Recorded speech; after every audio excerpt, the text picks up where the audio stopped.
Biggest criminal case in Thai history to be finalized, on Friday, against suspected serial killer. It is thought the alleged female serial killer may be facing 80 or so criminal charges, including additional counts of theft and forgery, in addition to murder charges linked with some 78 million that passed through accounts controlled by her in what police allege to be a campaign of serial poisoning linked with financial gain and bank transfers over 8 years.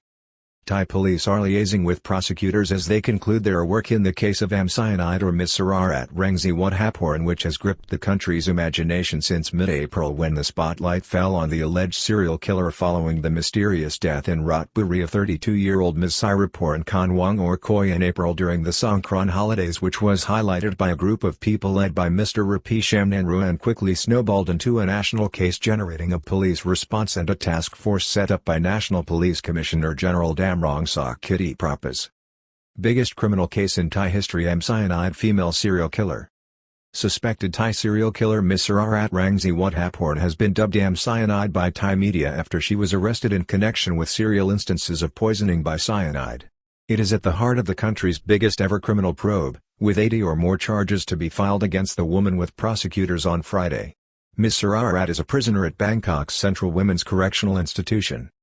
Deputy National Police Chief General Shurikat Hakparn, on Monday, confirmed that the 15 criminal cases against the suspected serial killer, known by Thai media as cyanide or Misrarat, will be submitted to prosecutors on Friday. He thanked the dozens of officers involved in working on the case. Among the reported 80 or so charges are additional counts of forgery and theft linked with what police suspect was a campaign of theft and murder since 2015 across Thailand in 7 provinces including Kanchanaburi, Mukdahan, Nakhon Pathom, Phetchaburi, Ratburi, Samut Sakhon, and Udon Thani. Efforts to get cyanide to confess, as she faces 15 capital murder charges before the court, including 14 for premeditated murder since 2015.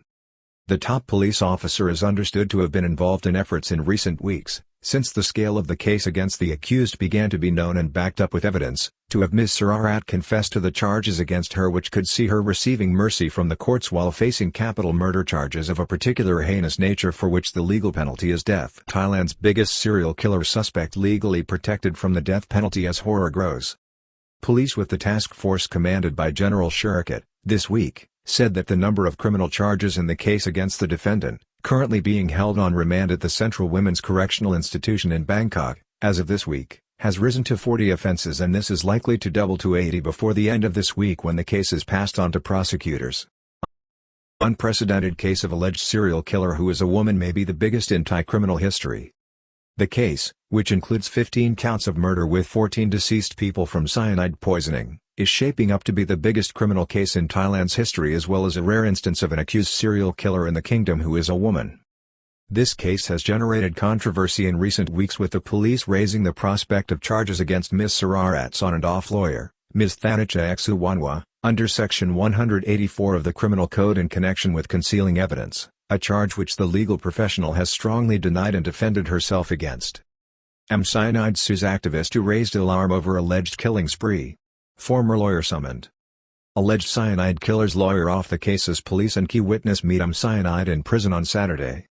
Last week, it was also revealed that the activist who had exposed the serial killer, Mr. Rapi, was facing defamation proceedings in the criminal court, alleging that he defamed the suspected killer, and that case is due to be dealt with again on July 24 next, after being mentioned on June 1 last. Man who exposed the suspected killer faces criminal defamation proceedings brought by the jailed women before the criminal court on June 1 last.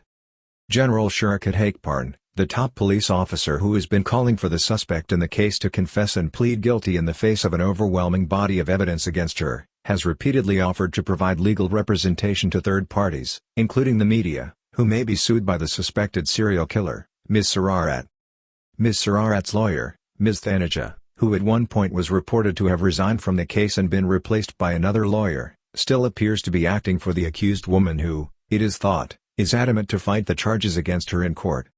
The background to the 80 criminal charges include counts of premeditated murder which carry the death penalty, as well as Section 289(6), which is an offence concerning the commission of murder in preparation for another criminal act, as well as Section 289(7), which deals, Conversely, with murdering a person to avoid other criminal acts being revealed or coming to light. Charges of theft and forgery among murder charges brought against Ms. Sararat by police linked with some 78 million which passed through her accounts. Ms. Sararat is facing charges of robbery and theft in the course of her nearly 8 years-long suspected campaign of perfidious murder which police now believe was linked to an addiction to online gambling, with reports from forensic accountants suggesting that a financial trail involving 78 million looted from her victims reached online gambling sites or was connected to settling debts and obligations caused by the accused woman's addiction. The suspected serial killer is also facing charges under Section 236 of the Criminal Code relating to interference with food or products which were consumed by others in a way that was likely to cause them harm. The charges reflect the challenging nature of this case, where all the victims were induced to ingest cyanide, a deadly and effective poison, the results of which often can be confused by medical practitioners with natural health problems such as a stroke or heart attack caused by some underlying medical issue.